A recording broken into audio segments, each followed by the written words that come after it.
Have you ever stopped to think about what's really inside your phone, or your laptop, or your smart TV? Today, we're diving deep, way down to the microscopic foundation of it all. We're talking about the tiny, invisible switch that literally runs our entire modern world. Let's get right into it.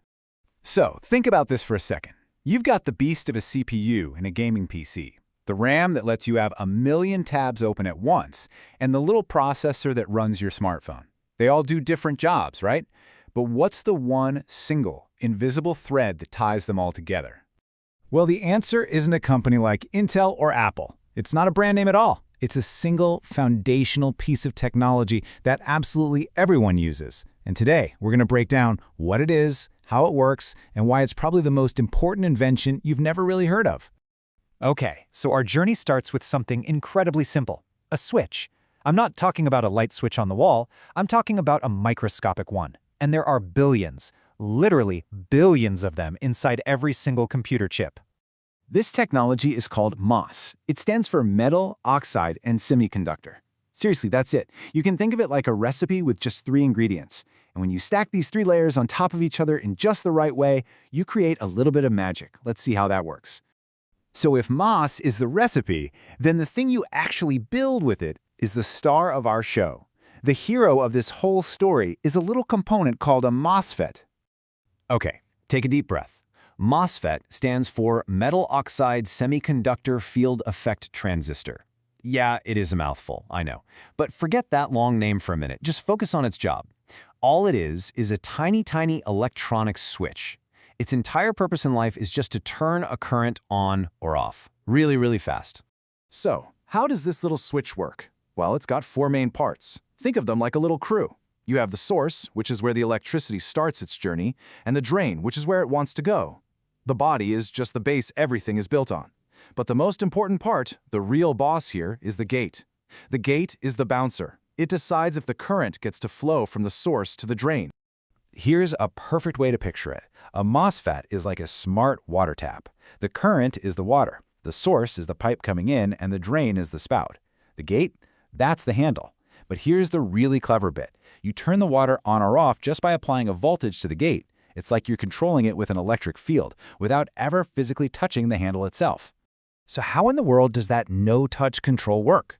Well, the secret is a super thin layer of oxide. It's basically a tiny sheet of glass that insulates the gate from everything else.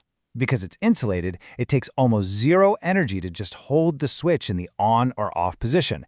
And this right here, this is the key to why it's so incredibly power efficient. It's an absolute game changer. Now, that low-power design is already amazing. But engineers thought, you know what? We can do even better. They didn't just use one type of MOSFET. They created a perfect, power-saving, dynamic duo. You see, MOSFETs come in 2 flavors. There's NMOS, which uses negative electrons to carry the current. Then you have PMOS, which uses positive charges called holes. Just think of a hole as the empty space an electron leaves behind. So one uses negative voltage, the other uses positive. They're like yin and yang, perfect opposites. And having these 2 perfect opposites led to the biggest breakthrough of them all, CMOS. The C stands for complementary. And it's this genius idea of taking an NMOS and a PMOS transistor and using them together as a team, as a complementary pair. And here is the trick, and it's so elegant. When you send a signal that turns the NMOS transistor on, its PMOS partner automatically turns off. And if you flip the signal, the opposite happens. This means that at any given moment, one of the 2 is always blocking the flow of current. Power is only ever used in that tiny fraction of a second when they're actually switching states. It's brilliant. So, because these switches use almost no power when they're just sitting there, it opened the door to do something truly insane. We could start shrinking them a lot. Just look at this timeline. Try to wrap your head around these numbers. In 2004, the standard was 90 nanometers. By 2018, we were at 7 nanometers. Today, we're at 3 nanometers. For perspective, a single human hair is about 75,000 nanometers wide. We are building switches that are tens of thousands of times smaller than a single strand of your hair. It's just mind-boggling.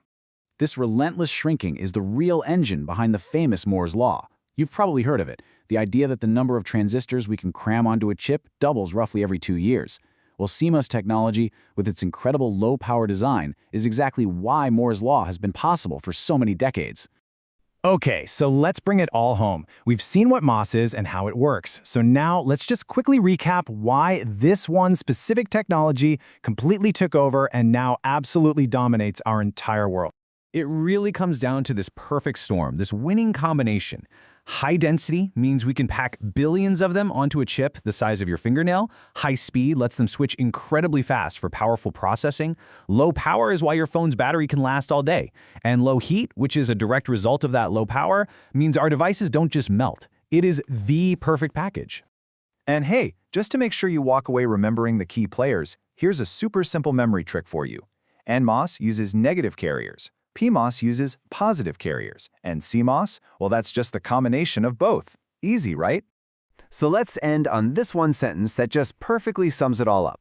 The next time you pick up your phone or turn on your computer, just remember the billions of tiny, elegant, power-sipping switches inside, the MOSFETs, all working together to make your digital life happen.